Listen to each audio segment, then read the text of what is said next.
But why do rejections hurt so much more than emotional wounds?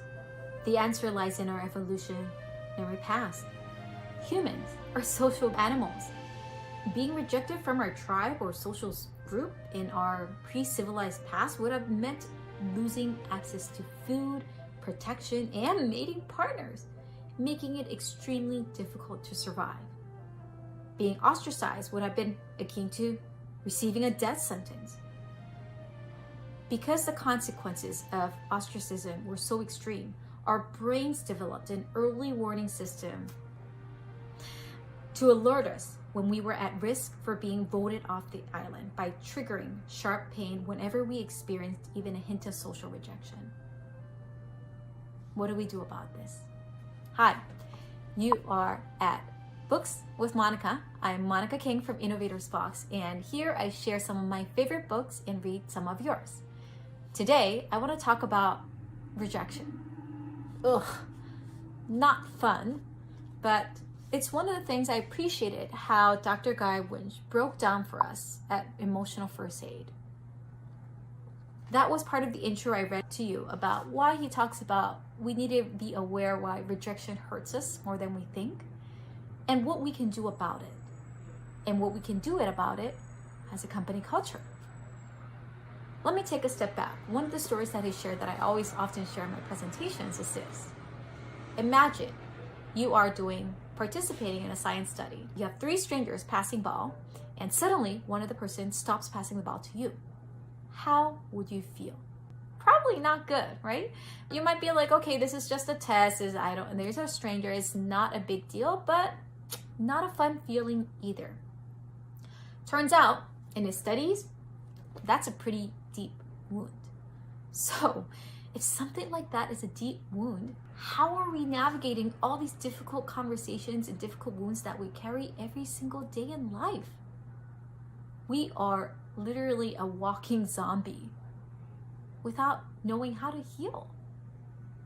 When was the last time you took care of how you felt hurt about something? How you took care of your feelings? And no, this is important for the workplace. You have to think about this in the workplace because we inflict wounds all the time in the workplace by how we say things, how we show up, how we communicate, and let's be honest, how we get energized and how we get hurt is caused by the same thing. People, how can we be more mindful? This is why I found Emotional First Aid. You should totally check out his TED Talk as well if you just want a quick summary and at least learn the framework. Because what he speaks about is the power of really understanding first aid for emotions. First aid for physical wound, even a child knows. Let's put a Band-Aid. But for emotional first aid, if I asked you, what is your emotional first aid kit? Would you have an answer? Most of us actually don't, because we have not been trained to take the time to reflect and wonder what that means. So I encourage you to take a moment.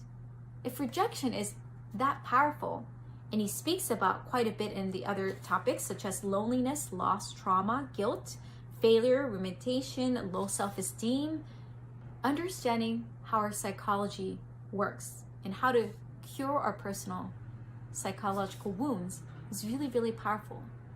Because not only will we not know how to show up fully as ourselves, but also how to empower others in creating a workplace that is psychologically safe. And so, for instance, one of the things he speaks about here is specifically rejection elicits emotional pain so sharp it affects our thinking, floods us with anger, erodes our confidence and self-esteem, and destabilizes our fundamental feeling of belonging. That's a heavy sentence. And I think what we need to do more is treating these wounds and moments more seriously. Because perhaps when we do, we might be able to walk away healed and better, faster, and more healthier. So instead of just ignoring that, saying that I'll get back to it later or I'm gonna ignore, what can you do to take a look at your wound? Maybe you want to think you can check out the book or the TED Talk. But I encourage maybe starting with the curiosity.